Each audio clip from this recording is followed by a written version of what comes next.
You are pouring a poison onto your dinner plate every single night, believing it is heart-healthy, while it is actually setting your prostate on fire. You have been told to avoid red meat, you have been told to cut down on salt, but nobody warned you about the one common kitchen staple that drives chronic inflammation, fuels prostatitis, and keeps you waking up 5 times a night to urinate. If you are over 60 and suffering from pelvic pain, weak flow, or urgency, the solution is not in a prescription bottle. It is in your pantry, and you need to remove it today. My name is Dr. Emily Carter, a board-certified urologist with 25 years of experience treating men who have lost all hope. I specialize in difficult cases, men who have seen 3 or 4 other doctors, men who have taken round after round of antibiotics for an infection they do not actually have, and men who are told their pain is just a part of aging. I am here to tell you that is a lie. The decline of your prostate health is not inevitable, but it is being accelerated by specific dietary mistakes that trigger an inflammatory cascade in the male pelvis. Today, I am going to walk you through a contrarian protocol that goes against the standard nutritional advice you see on the news. We are going to discuss the hidden kitchen mistake that is acting like gasoline on the fire of your prostate, and I will give you a precise, step-by-step protocol to extinguish that fire. Let me tell you about a patient of mine named William. When William first walked into my clinic, he was 64 years old, a retired civil engineer, and a man who prided himself on logic and discipline. William was frustrated, and frankly, he was exhausted. For 3 years, he had been dealing with chronic pelvic pain syndrome. He described it as a dull, aching pressure behind his scrotum, combined with a constant, nagging urge to urinate that never went away, even right after he left the bathroom. He was waking up 6 times every night. His sleep was shattered, his energy was gone, and his confidence with his wife had evaporated. Here is the tragic part. William thought he was doing everything right. He had listened to his general practitioner. He had cut out butter. He had stopped eating steak. He was eating big salads with commercial dressing every day for lunch. He was cooking his egg whites in vegetable oil. He was snacking on healthy granola bars. He looked at me and said, "Dr. Carter, I am eating cleaner than I ever have in my life. So why does it feel like there is a golf ball made of hot iron sitting in my pelvis?" William's problem was not that he was undisciplined. His problem was that the healthy foods he was consuming were rich in omega-6 fatty acids and oxalates, 2 distinct chemical compounds that were ruthlessly attacking his prostate gland. Let's break down the enemies. You need to understand the biochemistry here, or you will not follow the protocol. The first and most dangerous enemy is industrial seed oils. I am talking about soybean oil, corn oil, canola oil, and sunflower oil. You have been sold a myth that these are heart-healthy vegetable oils. In reality, they are industrial lubricants processed with hexane and high heat. Chemically, they are loaded with omega-6 fatty acids, specifically linoleic acid.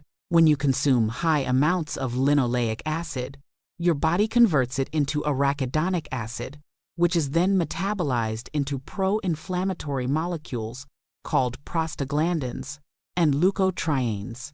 Think of these molecules as chemical messengers that scream, "Attack," to your immune system. When your blood carries these inflammatory markers to the prostate, which is a highly sensitive vascular gland, it causes swelling. In a man over 60, the prostate is already prone to enlargement. When you add this chemical inflammation, the tissue swells further, pressing against the urethra and the bladder neck. That is why William had to pee every hour. His prostate was effectively allergic to his lunch. The second enemy is a surprise to many: high-oxalate foods. William was eating massive amounts of raw spinach and almonds, thinking they were superfoods. Oxalates are naturally occurring compounds in plants that act as a defense mechanism for the plant. In the human body, oxalates bind with calcium. Usually, you excrete them. But if your gut health is compromised, or if you are dehydrated, These oxalates can form microscopic crystals. We often talk about kidney stones, but research suggests these microcrystals can also accumulate in the prostate gland, causing mechanical irritation and chronic pain. By eating a spinach salad with almond shavings every day, William was essentially rubbing sandpaper against his inflamed prostate. Now that we have identified the enemies, the seed oils, and the oxalate overload, we must introduce the heroes. This is where we pivot to the solution. We need to replace the inflammation with resolution. The first hero in our protocol is omega-3 fatty acids, but specifically in the form of EPA and DHA. You cannot get this from flax seeds efficiently. You need fish oil. Omega-3s compete with omega-6s for the same enzymatic pathways. If you flood your system with omega-3, you starve the production of those inflammatory prostaglandins. It is like sending a peacekeeping force into a riot zone. The second hero is quercetin. Quercetin is a bioflavonoid found in onions and apples, but you cannot eat enough of them to get the therapeutic effect we need. Quercetin acts as a mast cell stabilizer. In the prostate, mast cells release histamine and cytokines that cause pain and urgency. Quercetin stops them from degranulating. It shuts down the panic signal in the pelvis. The third hero is magnesium glycinate. Notice I said glycinate, not citrate or oxide. We need the glycine component because glycine is an inhibitory neurotransmitter that helps relax the smooth muscle fibers.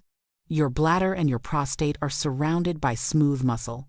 When you are inflamed, those muscles spasm. Magnesium glycinate unclamps that grip, allowing for a complete void when you urinate, and reducing that constant gotta-go sensation. So, how do we put this into practice? I am going to give you the exact protocol I gave William. This is not a suggestion, this is a prescription for a lifestyle overhaul. Get a pen and write this down. First, the elimination. Go to your kitchen. Throw away the vegetable oil, the canola oil, the margarine, and the commercial salad dressings. Replace them exclusively with extra virgin olive oil, avocado oil, or butter. Stop eating raw spinach and almonds for 4 weeks to lower your oxalate load. Second, the supplementation schedule. In the morning, with your breakfast, I want you to take 2,000 milligrams of high-quality fish oil. Look for a label that says at least 1,200 milligrams of combined EPA and DHA. Do not buy the cheap stuff. It is rancid. Along with this, take 500 milligrams of quercetin with bromelain. The bromelain helps you absorb the quercetin. At lunch, I want you to take 1 tablespoon of organic pumpkin seed oil. Do not cook with it. Take it raw or pour it over your food after it is cooked. Pumpkin seed oil is rich in phytosterols and zinc, which blocks the conversion of testosterone into dihydrotestosterone, or DHT. Intraprostatically, in the evening, 1 hour before bed, take 400 milligrams of magnesium glycinate. This will help relax the pelvic floor muscles and deepen your sleep, allowing your body to repair the tissue overnight. Now, we must discuss synergy and sabotage. This protocol works through accumulation. The anti-inflammatory effect builds up in your cell membranes over weeks. However, you can sabotage it instantly with alcohol. If you are drinking beer or wine every night, you are pouring fuel back on the fire. Alcohol is a direct irritant to the bladder lining and the prostate. For the first 30 days of this protocol, you must be sober. You need to give the tissue a chance to heal without chemical burns. Let's look at the timeline. What can you expect? In week 1, you will likely not feel a reduction in pain yet, but you might notice your bowel movements change as you drop the seed oils. By week 3, the magic starts to happen. The urgency will begin to dial back.